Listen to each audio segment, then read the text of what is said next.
o'clock, so we'll commence our planning meeting. I want to welcome each one of you here to the meeting and all the elected members who are here. Thank you for attending, and those who are watching this live stream. I want to begin by acknowledgement to country in recognition of the long history and profound culture of the First Nations people. I wish to acknowledge the traditional custodians of the land upon which this particular city is built on. I also want to note and respect the struggles and also the resilience of the Palawa people. And I have great admiration for the leaders who have survived and who continue to struggle and find identity and maintain their culture. I want to pay my respect to the elders past and present, and I'm going to ask the elected members and all of us present here, if we could stand for a moment in honor and respect of the great Palawa leader, Craig Everett, who died a few weeks ago. So if we could just please stand for a few moments. Thank you.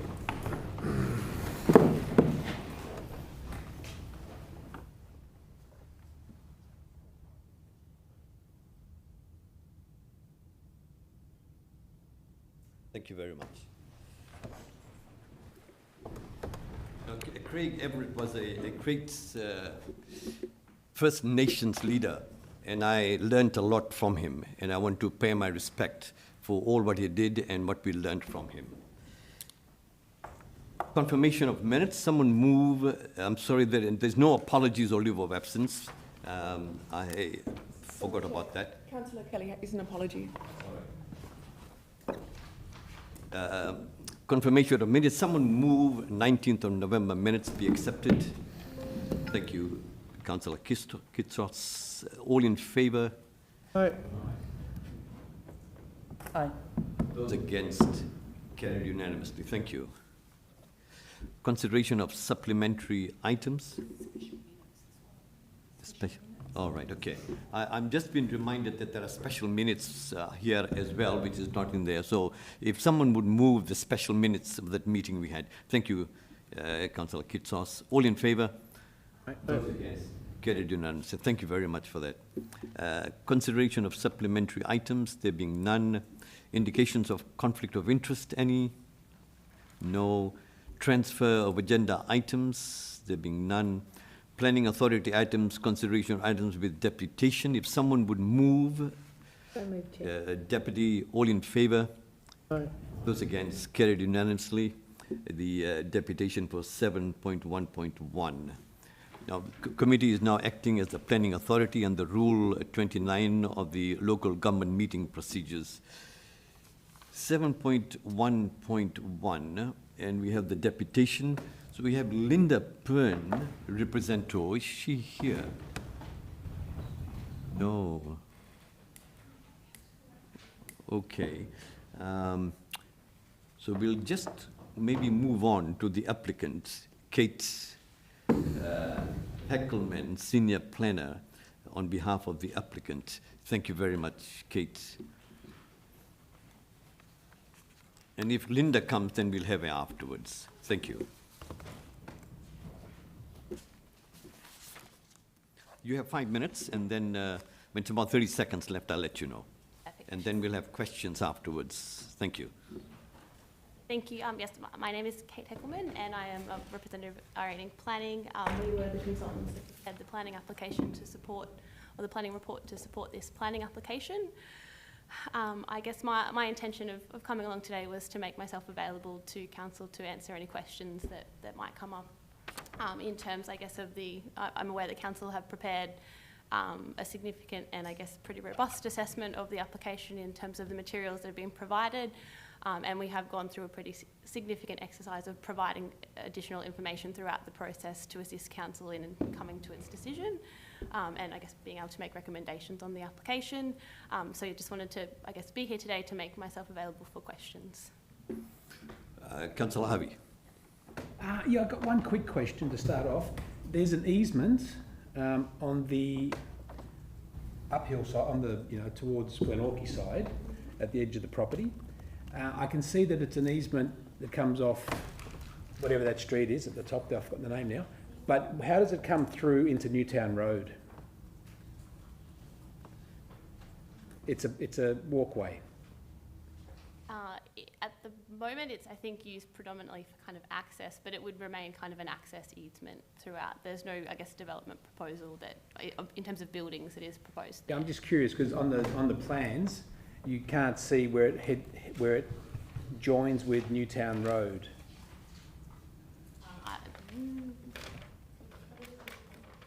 But I'm not entirely sure. I'm sorry. In terms of the Okay, answer to I'll that. ask them. But I think that the planning officer may. Yeah, I'll ask the planning people.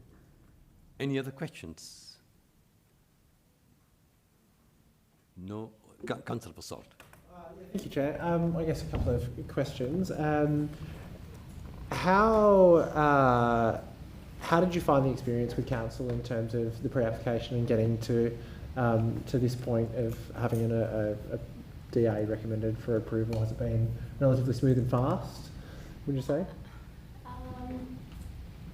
It has been a process that's taken us about a year from the time that we had a pre-lodgement meeting with council in the first instance. However, I guess throughout the process we've looked to work as kind of effectively as we can with council to make sure that we're providing the information that's needed. And I think some of the information, I guess, that we thought we provided at the start was sufficient, but I guess as working through with council, we've kind of been, I guess, as facilitative as we can be in trying to provide the information that council's needed to come to its recommendations. Excellent. And secondly, through you, Chair, just wondering about the conditions that council has put on your development. It looks to me like pretty standard, fairly good conditions that they've applied, but are there any issues, any conditions that you have taken particular exception to that you'd like to raise? Not in detail. I think there are some conditions that will, as we get into kind of detailed design, may prove to be potentially kind of result in more detailed work needing to be done, but I think that's anticipated as part of a proposal of this size. Perfect. Thank you so much. Lord Mayor. I'm just curious about whether you've got any, or whether the applicant's got any concerns about the underground situation, some of the legacy, in terms of taking that next step. So I guess in terms of contamination management, I guess that was something that has come through in terms of potentially being an issue for this site. In terms of the reporting and I guess the assessment that we've kind of had undertaken, it does seem like it's something that it will be manageable, and there are kind of steps in place to be able to kind of deal with that if it does become a concern throughout the process. But the reporting so far in terms of the contamination side of things seems like it is still a workable solution. Councillor Loberger. Thank you, Chair. Just through you, we've had some concerns raised about the effect of the construction potentially on a heritage building on the southern side, on Newtown Road, the old inn that's right next door to the site. Do you have any sort of comments to make about what ramifications there will be for that house owner and that property from the sort of the significant excavation that's going to occur? In the work that's been done to date, it does seem that there wouldn't be significant impacts on that property, but I think there is, in terms of the conditions of the approval, subject to your decision, there would be conditions that would ensure, I guess, that is kind of monitored throughout. Thank you, Chair. Anyone else? Any other questions? Councillor Basalt. Thank you, Chair. Just one further one for you on the back of Councillor Harvey's questioning. I did just find the map of the easement that seems to be a thoroughfare. Right of way, I should have said. Yeah, right of way. Thank you, Councillor Harvey. That seems to be access between Newtown Road and Seymour Street. And I know it's not. There would be no question of trying to force this or make it conditional, but would the developer consider formalising that with a pathway and appropriate lighting to allow people to move through your site, which is a fairly large and impenetrable site in some respects? There may be obstacles to that in terms of the topography of the site, because that portion is kind of quite steep in terms of how the proposal sits, I guess, at the back end of the site, and then also, I guess, some of the stormwater and landscaping arrangements that are needing to work in with the topography. So I'm not saying that's not something that they wouldn't look to, but it's not something, I guess, that's been proposed, and I think that predominantly is to do with the topography of that northern portion of the site. Perfect. Thanks again. Any other questions?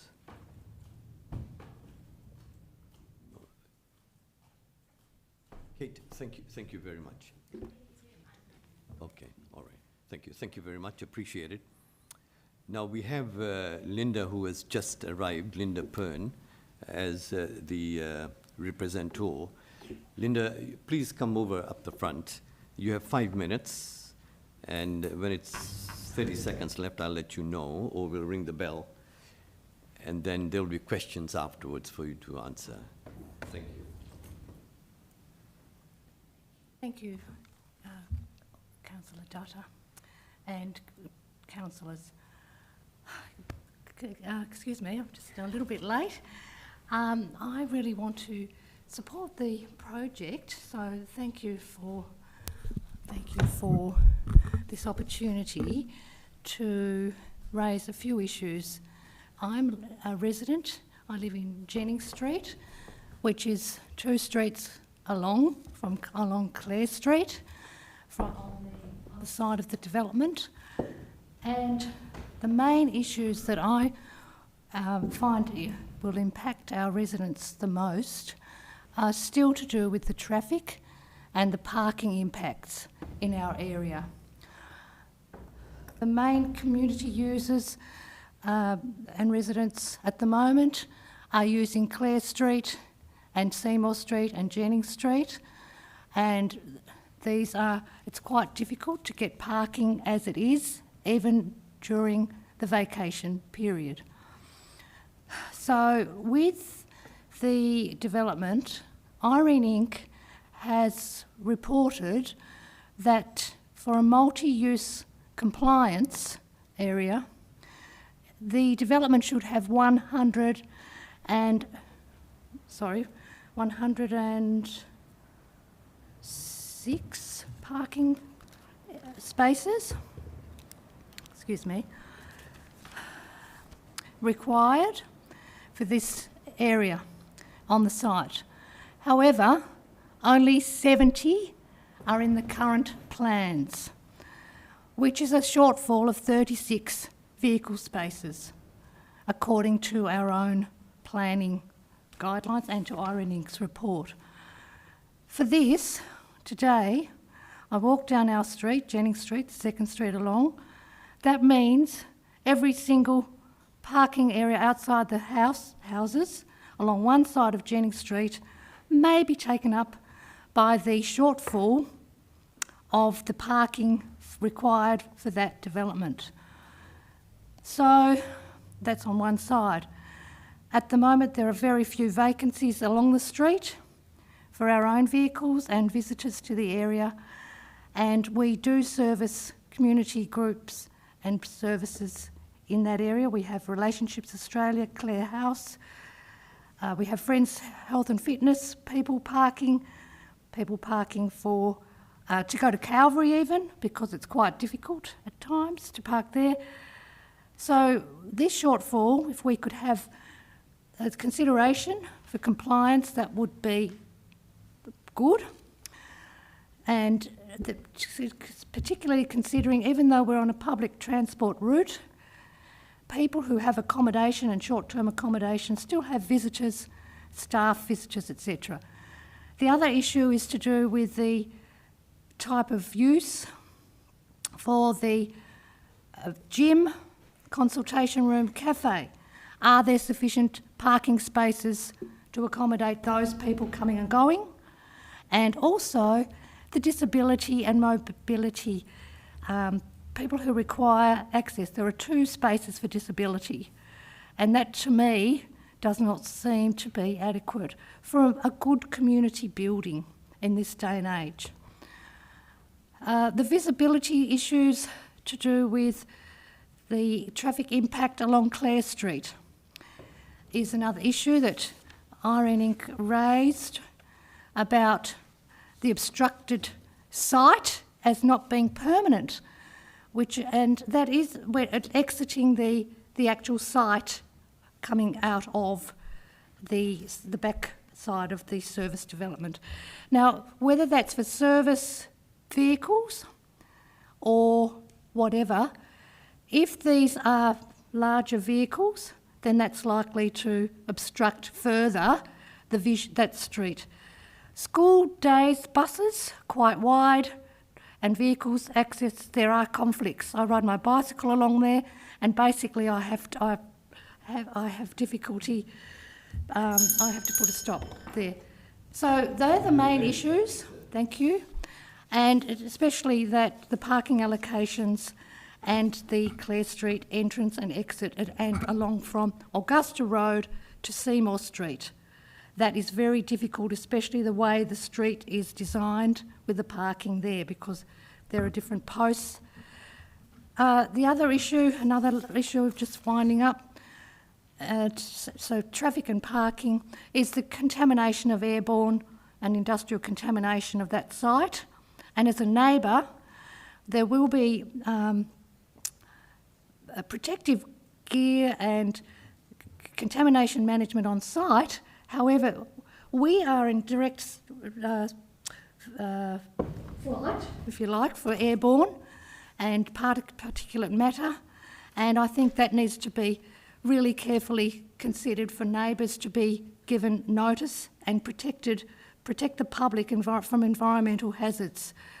Linda, your time is up. Do you Okay, have thank other you very issues? much for listening. Do you have other issues, and how long do you need another? I was just going to raise one other issue. Okay, please do. One other issue that I noticed was having only, I think this is right, but the developers can check this, 21 out of 61 units have habitable windows in the property.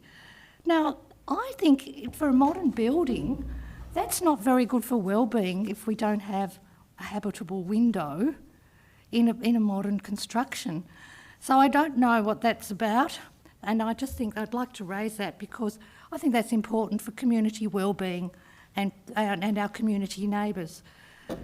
And I think they're the main issues that I'd like to raise. Thank you for listening. Thank you, Linda. Thank you for your deputation. Now, are there any questions from the elected members? The Lord Mayor. For your deputation, I'm just wondering, I'm just turning this way so my question can be asked. Given the constraints of the site, where would you envisage the developer would put an additional 30 car parks? That's really something that the developers should really include on site. There are, I think, 5 bicycle spaces. I don't know that that's going to really help the consulting room, the cafe, or anybody.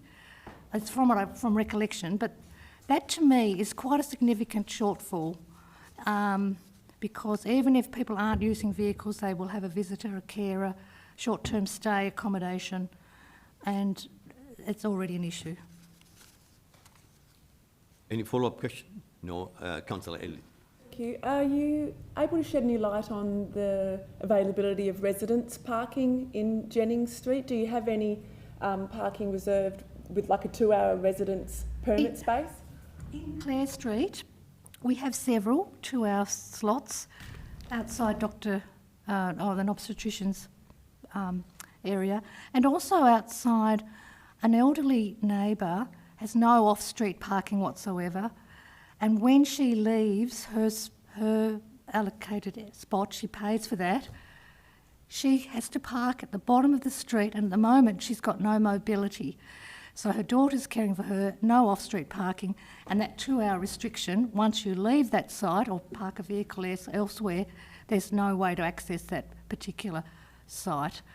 And around Calvary, I've been there recently, that's why I was late, it's very difficult for staff and for visitors to park in the 2-hour limit if they have to stay longer.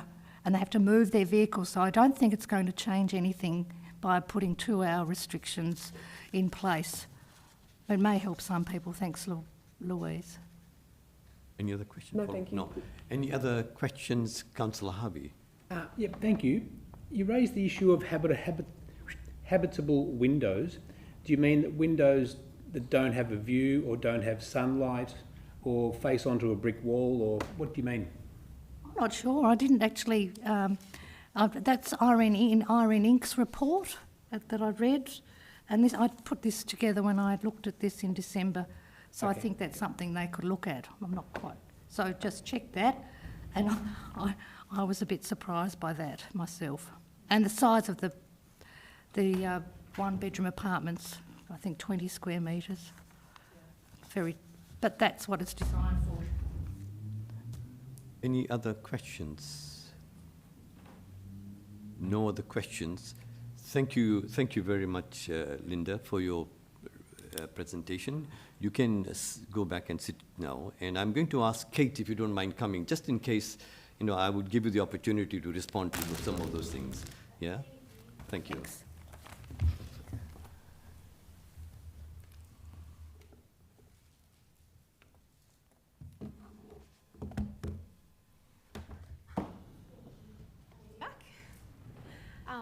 I guess in terms of just addressing a few of the matters that have been raised, the parking shortfall that's identified in our report is based on a consideration of the acceptable solution that's set out in the planning scheme.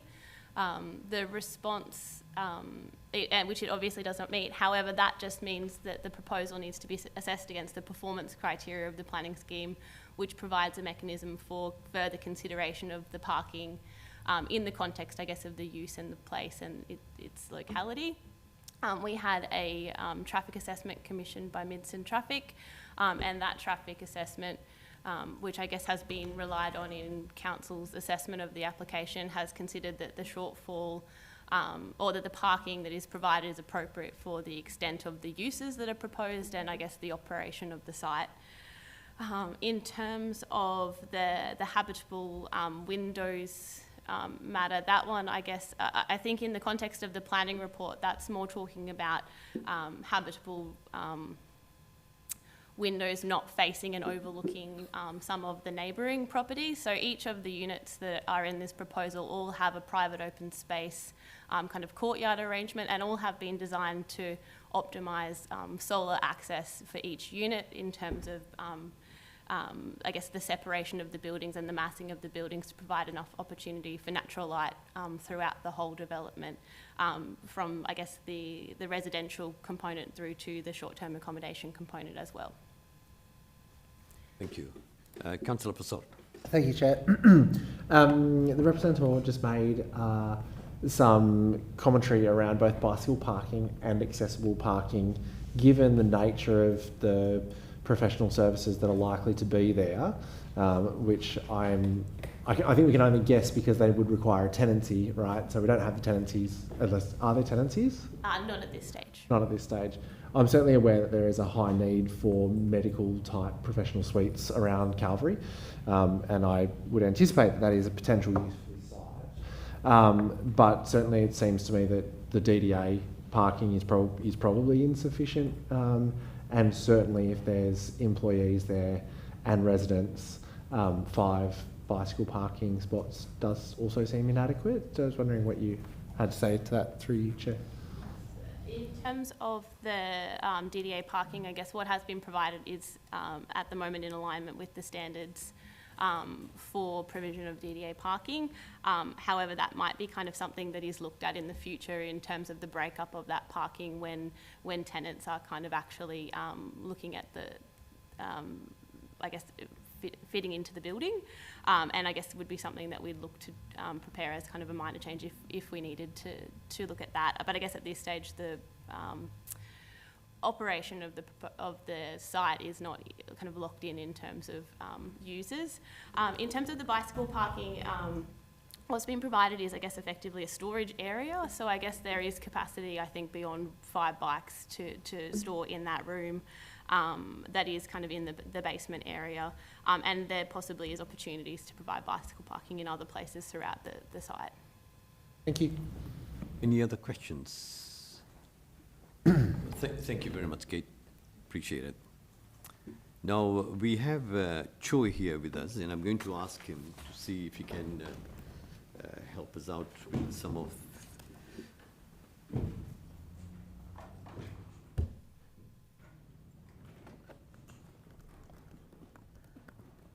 And if you have any questions, please do ask as we go along. Through there, I just got to wander around first, and then if we got the ticket spot, I can just drive to that spot and have a look. So just on Newtown Road, looking towards Newtown.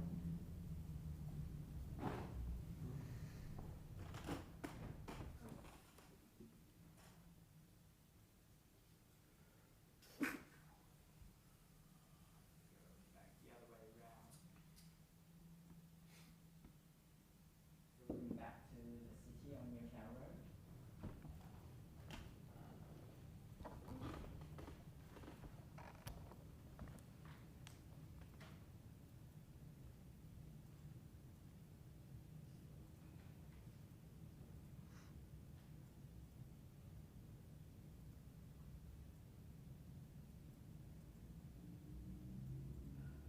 Then go to this is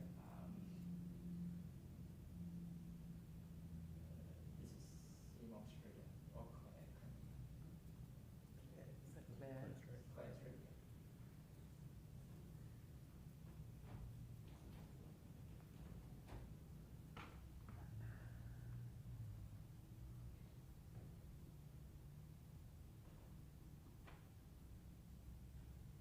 Joy, I don't suppose you have the ability to toggle between this development and the previously approved development? Let me check.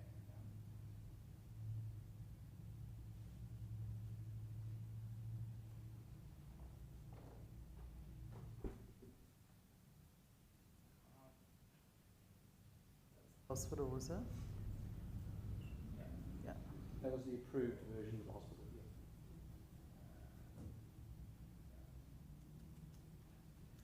Can't tell you straight off, but that's the model I have. Can't tell you. So is it possible to get a little bit closer to the sort of the buildings at the southern end, the southern, if there's any setback to the, is it a heritage listed property next door? Oh, yeah. Or at back. No, in the southern end. Other end of Newtown Road. Yeah. Of that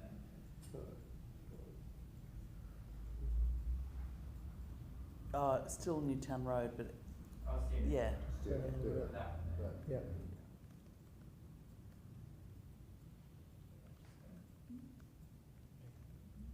So if you're standing in front of the building, sort of down the road, no, from the north, looking back, do you see, is it sort of, yeah, it's right, it's at the same sort of alignment as all the other buildings? That's good.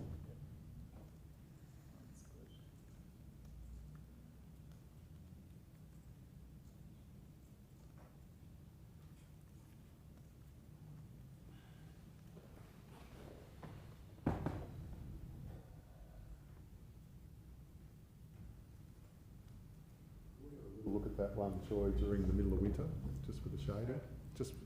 Just this same shot, but just in the middle of winter for shading, for overshadow. Show you the shadows. So you go up the shadow.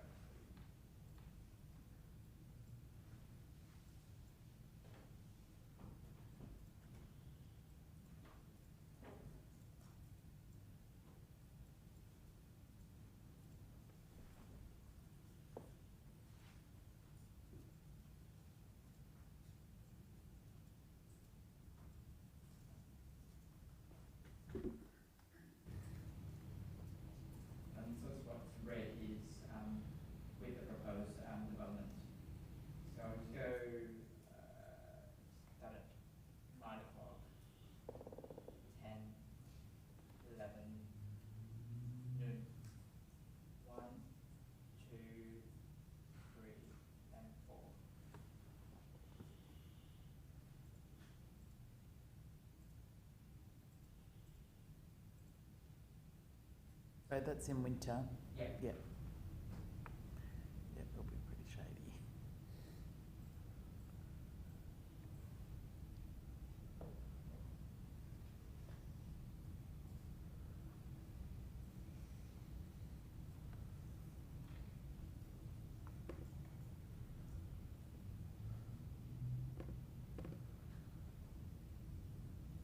Any other spot? Any other questions? And from any other angle? Councillor Harvey, is it? Yeah, if you can head down the bottom, I'm still fixated on that right away. Oh, yes. That one. Yeah, through there.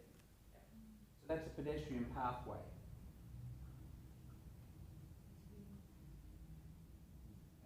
Right to there, but not there. So it won't go all the way through. Because it would make sense to me to have a pathway that goes all the way through if I can direct that to the, I'll call it the president. Through you, Chair.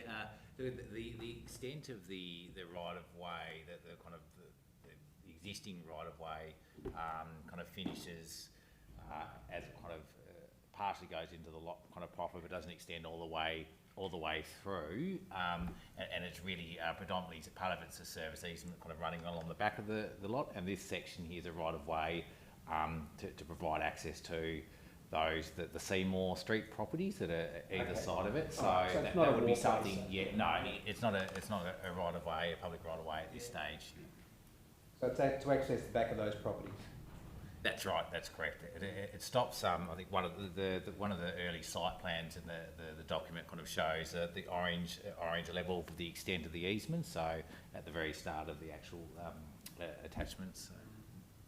And just to check the height, it's like this is a lot bulkier than I saw in the designs.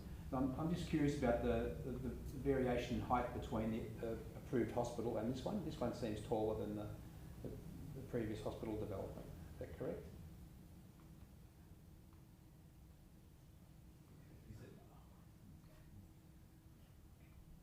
It seems like it, but we want some clarity about it, please. Yeah, I think About a floor higher. It's without having those plans of the exact heights there to compare. I suppose the assessment of this proposal was based on the bulk and the arrangement of these buildings and specifically to that. So I think in this case I'm going to refer to the assessment, without having those exact plans there. Obviously this building's much more broken down, whereas the other one was more of a larger single form. And it does meet the acceptable solutions for height. It's a discretionary, so it does exceed the acceptable solutions for height, but there's a very extensively detailed assessment against the performance criteria there on the acceptability and the height, and the officers comfortable to satisfy that. Okay, any other, Councillor Vasop? Thank you, Chair. Just to the Director, I guess. Is there, I know that there's some topographical issues, but is it possible to have an advice clause that any formalisation of a right-of-way between Seymour Street and Newtown Road would be advantageous for the community? Yeah, look, as an advice clause, a suggestion, there's no issue including that if it's an option that becomes feasible for the applicant to deliver. Great, if that could be included. Any other questions of Choi? No. Thank you, Choi. Thank you so much. Greatly appreciate it. Thank you. Now, do you have any questions anyone would want to ask Treston? No. Well, I have just one or two questions that I just want to clarify. The first one is with regards to the I think it's 6.3.10 with regards to compatibility, and my question is, under clause 15.4.1p2,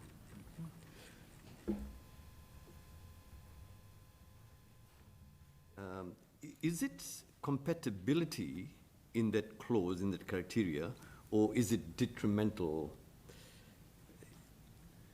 So that criteria specifically, you're referring to the initial height criteria, 15.4.1, was that? 15.41P2. So it reads, building height within 10 meter of a residential zone must be compatible with the building height existing buildings or adjoining lots in the residential zone. So if it is in regards to compatibility with regards to the adjoining building, is compatibility and detrimental effects interchangeable? No, so that criteria is looking at the compatibility, specifically in terms of the built form, so how that built form kind of interacts. There are other aspects, such as under the setbacks assessment that look at some of those amenity impacts, but that criteria, that compatibility is the suitability of that building to kind of fit in with the existing built form. Right, in the adjoining lots. That's right, and that's right. Yes, that's right. All right. Okay, and the other, area. yeah, okay. And the other question that I have with regards to the contaminated clause E25P1, land is suitable for the intended use, having regard to an environmental site assessment, and environmental site assessment demonstrate that. And so it says here that those two criteria, A and B, are not met. Those are the acceptable solutions. So as part of, they all come discretionary essentially, and so they require that submission of a site assessment, environmental site assessment, and then the recommendations are therefore included to be met in the conditions, or the conditions put on the permit to make sure the recommendations of that report are met essentially. So which is common for all common path for all contaminated site. Right. Okay. So in effect, what you're saying is that there'll be a management plan that's for correct. that, That's and correct. also the ECA. That's correct. All right, So thank it's you. a condition on the planning permit to require that to be met. All right. And the final question that I have is with regards to 6.14, parking and access code, number of parking spaces, clause E661P1. Now, mention has already been made, and I'm just drawing your attention to this again. The required number of spaces is 122. The provision made by the applicant is 70. And there is a shortfall of not 23, but 53. All right. So there is a huge shortfall. Now, that is acceptable solution. So we go to the performance criteria. And then the performance criteria, if you look at E661P1, A says car parking demand. And from what I've heard from Linda, would you be able to comment, or this is simply based on what we have received as a submission from the applicant? Yeah, sure. So in speaking to the council's traffic engineer who undertook the assessment and review of the traffic report and the proposal, there is the understanding that in that area there is a large amount of the on-street parking used as commuter parking, so long-term kind of commuter parking. So regardless of this development, there is an issue there as existing.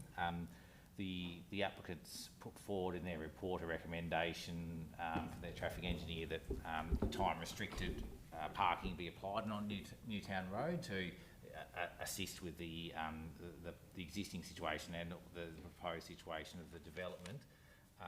And so council's traffic engineer suggested that would be something they will monitor as if the development is approved and gets constructed.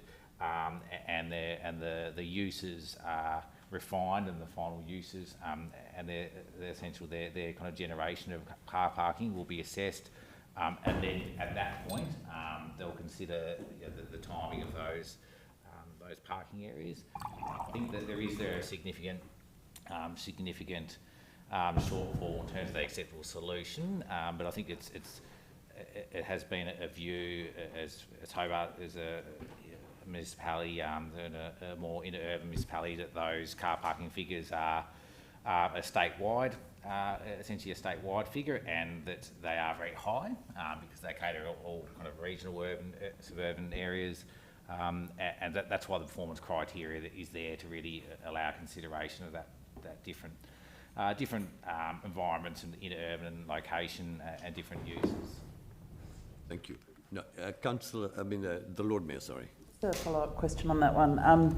So did we make the case in our local provision schedule for smaller parking requirements when you're on a main public transport route, and in line with, the cost of parking can sometimes take away from the provision of housing for developers, because where they could build houses, they have to build parking. Did we consider that? Yeah, so with the new parking provisions of the new scheme, there's the ability to kind of have parking kind of precinct plans. We've already have in the central business zone, which is a local provision to Hobart, have a very limited requirement for car parking. And you kind of essentially become discretionary if you provide too much car parking. So that applies to the central business zone. In terms of those other areas, look, that's something I understand that the parking precinct plan is something that's looking to happen. So looking at how that kind of, certain areas might have a reduced requirement of car parking. But although it does create discretion, I think it has been common in the assessments that discretion is allowed because of our unique situation, or where we have got the access to arterial roads. So it's regularly applied and assessed as being appropriate for those reasons. Councillor Lohberger. Thank you, Chair. Just through you to the Director, I'm just wanted to discuss the shading of 46 Newtown, which we saw was quite extensive. What does the planning, what is the planning situation there with that extensive shading going over the neighbour during winter? Give me 1 second, I'll just get to the section of the report.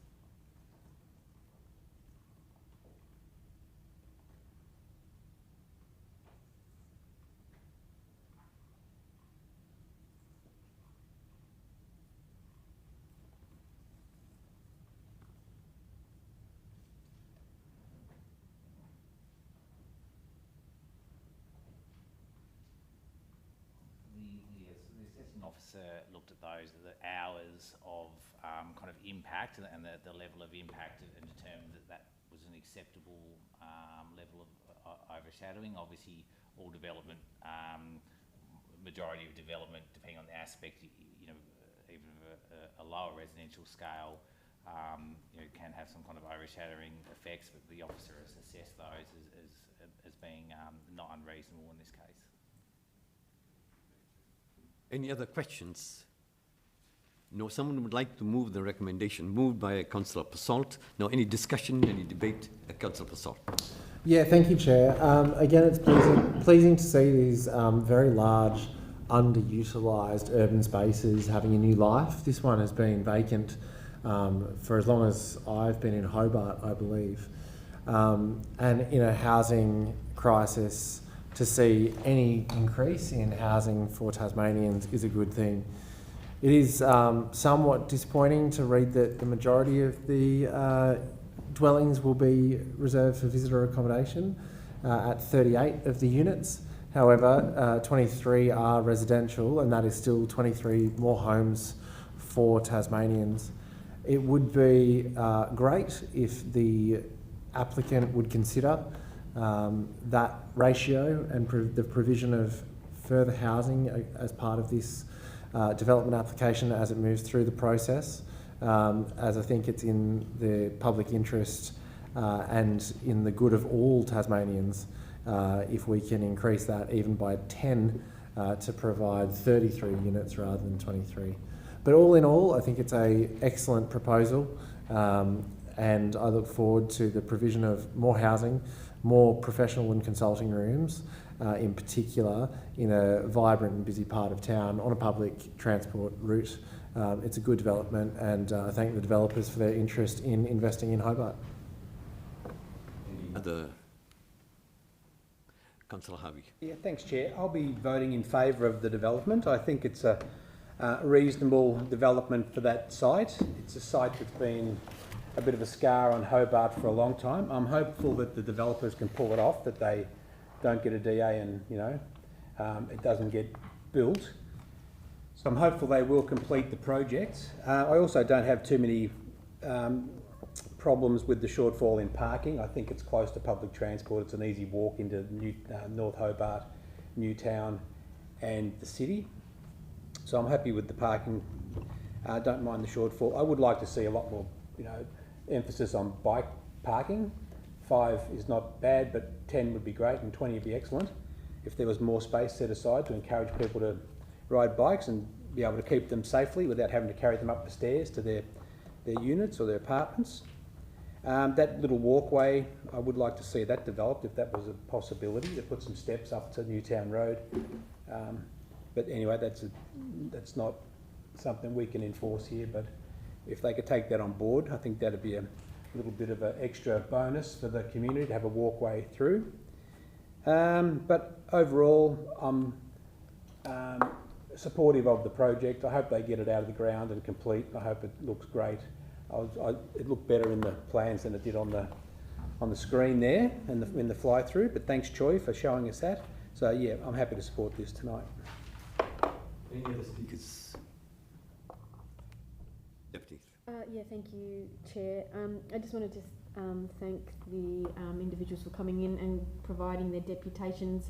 I did want to just address some of the conditions regarding the parking and access design, and I know that may be of concern just regarding on-site car parking and access provisions and the commercial vehicle on-site parking and access provisions via Clare Street.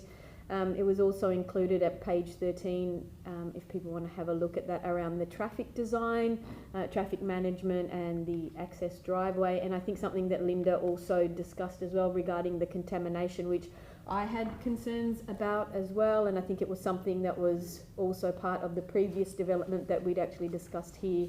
And on page 27, if elected members wanted to have a look just around the contamination and the condition that's there, I think may be of assistance to you, Linda, just around the contamination management plan and what needs to occur, and that it says it must be based on the Contamination Management Plan version 6, include a requirement that any amendments to the CMP must only occur with the prior written consent of the planning authority, and clarify in section 2.2 if post-excavation validation sampling for vapour intrusion risk is still recommended, and include detailed requirements if still required. And there's further aspects to that as well. It goes from A until R.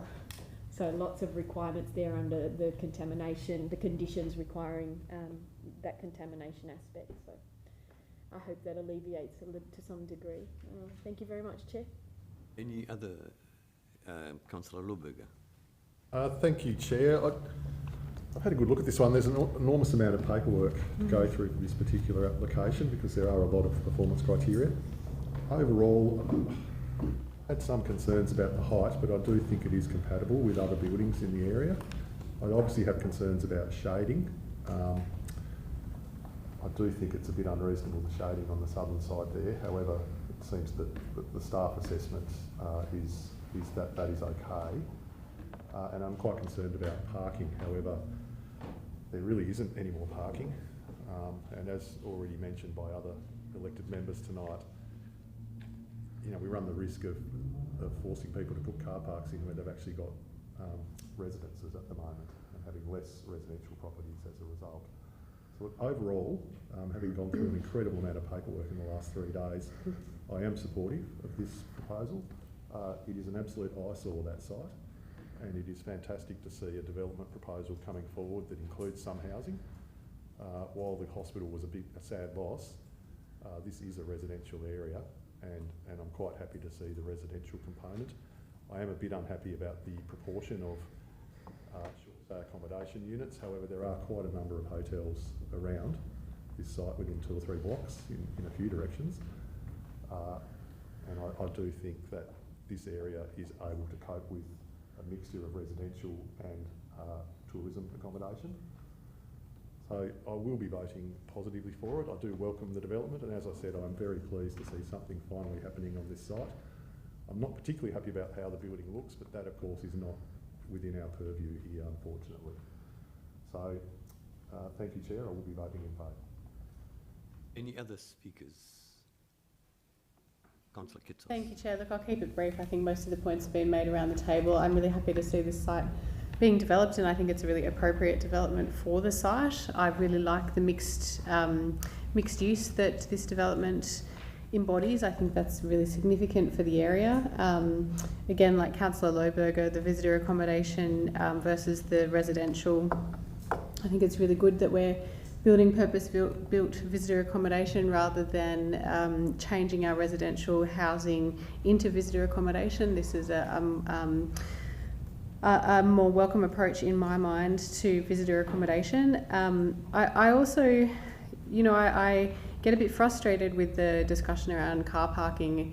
I think that developers really expect us to approve applications that meet the performance criteria for parking, but there's a general reluctance to build the infrastructure around the development that they're creating to encourage people to use other forms of transport. So I would really encourage developers to continue to think outside the box in that space, that providing 5 bike hoops is not going to encourage someone to ride their bike, but encouraging a lock-up facility with e-bike charging stations, end-of-ride facilities, easy access, these kind of perks that can come with a new apartment or come with visitor accommodation, even bikes that are accessible for people coming to use them, is actually going to make it more feasible to be providing development that has a reduced number of car parking spaces. So I'd like to see a little bit more of that in this development, but I'm really pleased to see that this site is going to be utilised, and I think that it will be an asset for the suburb.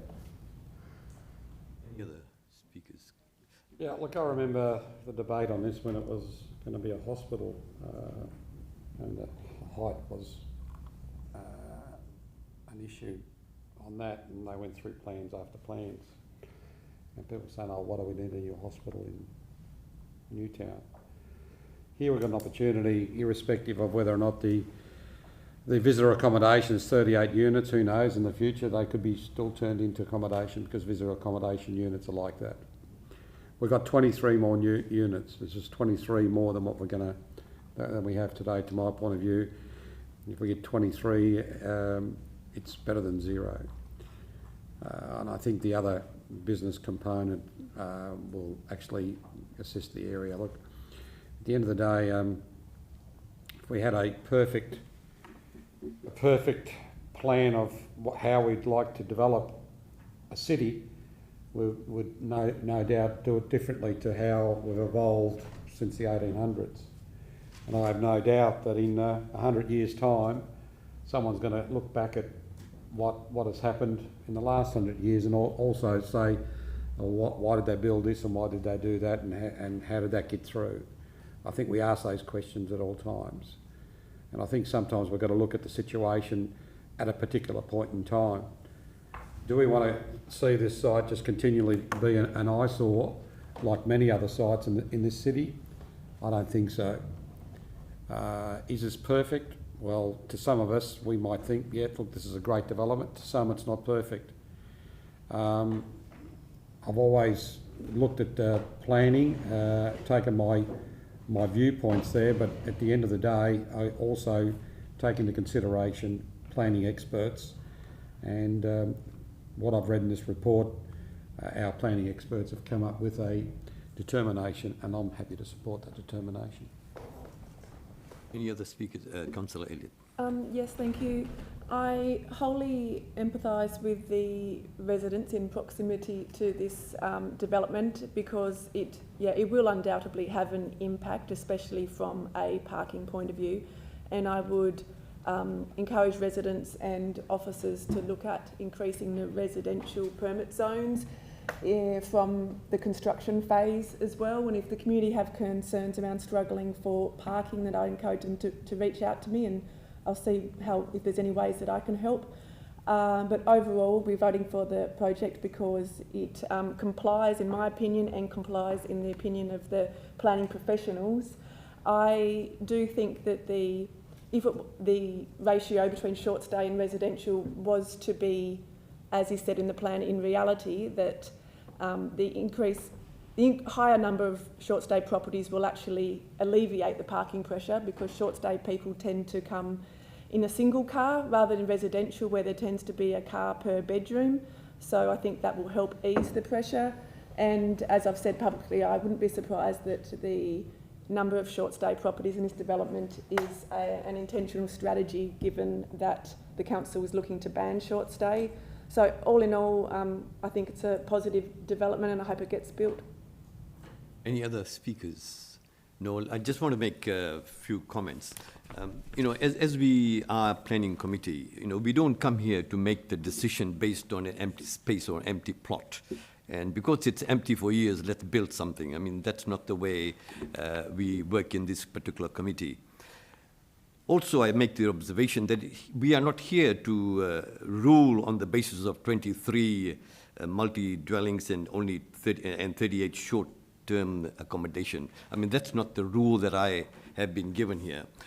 I have to look at the rules for planning, and I apply this here, the rules as per the acceptable solution and the performance criteria. And I had 3 or 4 issues.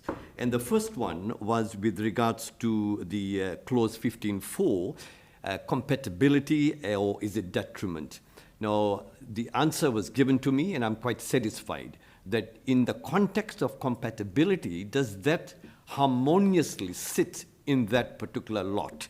And it does. It is not going to be detrimental. So that satisfies my curiosity and my questioning with regards to that particular matter. Then there was the second item with regards to contamination. And again, it was very clearly answered. Yes, it is. There is no evidence. A and B in the performance criteria is not satisfied, but because there is a condition which is very rigid, they cannot proceed without that. Again, I'm satisfied with that. And the third aspect was the traffic. Again, it's under the acceptable solution. The 122, the provision is only 70, there's a shortfall of 53. And then if you apply the performance criteria in this particular case, again, I'm comfortable that what the staff has said, that they will be able to manage, but I have a lot of respect for people in Newtown and for Linda for the point she has made. And I only hope, and I endorse the points made by others, that if there is going to be any traffic problems, please do speak to us, and we will be making sure that we involve in this. And then the final point that I looked at, again, that was I'm satisfied with all the issues that I had, and it's no point repeating because that's already been made about overshadowing, because it is not unreasonable, but it's reasonable. And because that's what the clause says, if it's unreasonable, then that shadow is going to be a problem. But if it is not unreasonable, then it's acceptable. Therefore, on those grounds, I will accept that. Now, I put that recommendation all in favour. Aye. Those against? Carried unanimously. Thank you very much. Thank you for Kate and Linda for your presentation. All right, we'll move on now to the reports. Someone move delegated decision report. Moved by the deputy, received a notice. Any questions? Councillor Lohberger. Just had a couple of questions. I noticed a couple of things that we've approved here on the list. Is that just a mistake? The Prince of Wales Hotel seems to be there, and so do the lights for Weathersley Park. They came before the committee, both of those. Through you, Chair. Thank you. Yeah, I did identify those two. Yeah, there seems to be a collation of all approvals that have occurred since the last meeting. No, Yep. that's fine. It's just a question. Just item 17 regarding 26 Romilly Street. Can we just have some details about that? It talks about a retrospective approval, which is pretty unusual. I don't know that I've seen that. Through you, Chair, I don't have that immediately at hand, but we can get some further details there and That'd be great. provide some. Thank you. And the other one was item 22, which was the old Ridges Hotel site, I believe. They appear to be doing a subdivision and dividing off 2 lots. Do we know where those 2 lots are that are being divided off? Yes, through you, Chair. Yes, it's on the Brooker Avenue end of that sort of rectangular lot. So on the basically the corner there, that sort of double-storey brick warehouse. Get that in. Okay, thank you. No, thank you. Thank you, Chair. Any other questions? No, so I'll put that be received and noted. All in favour? Aye. Those against? Carried unanimously. 8.2, planning advertising application. Someone move that we receive and be noted. Thank you, Councillor Kitsos. Any questions? Councillor Passal. Yeah, thank you, Chair. Item number 3, can you provide any further information on the happenings on Liverpool Street? Through you, Chair. So that involves a redevelopment of some of the Liverpool Street fronting buildings as part of the wider Hanging Gardens precinct. So the ground floor, it was to involve a low volume listing bar, and then redevelopment of the upper floors into offices or renovations of existing offices.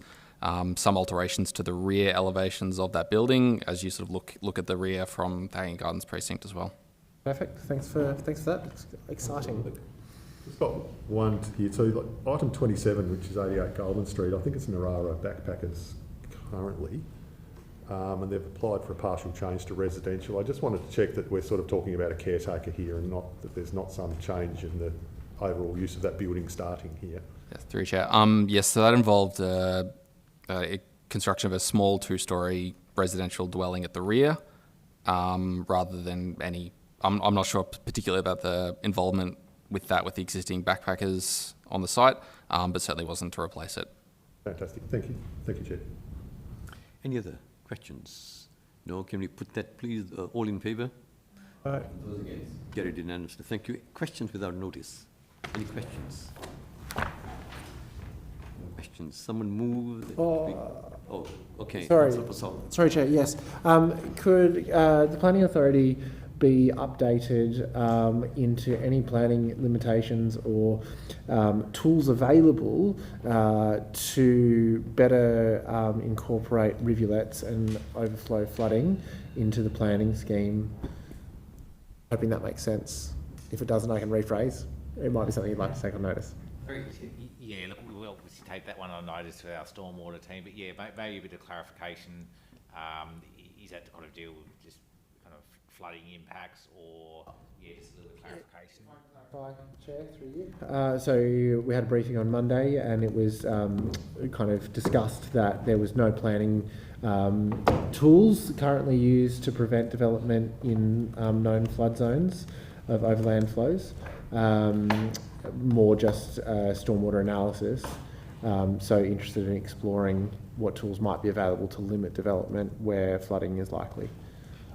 There is definitely there's a inundation code that definitely you need to. It's quite comprehensive in terms of the assessment needs to be undertaken if you are in those kind of flood areas, and requires a assessment looking at the main 2 things are habitable floor levels and obstruction pushing the water down onto other properties. So it definitely is considered there. So I'm not sure, without understanding the specific context, but there is definitely provision for assessing use and development where there is flood impacts under our mapping. So. Yeah, through you. If you're happy to provide a little bit more detail as a on notice response, that'd be really helpful. Okay. Thank you. Any other questions? No. Someone move the closed. Moved.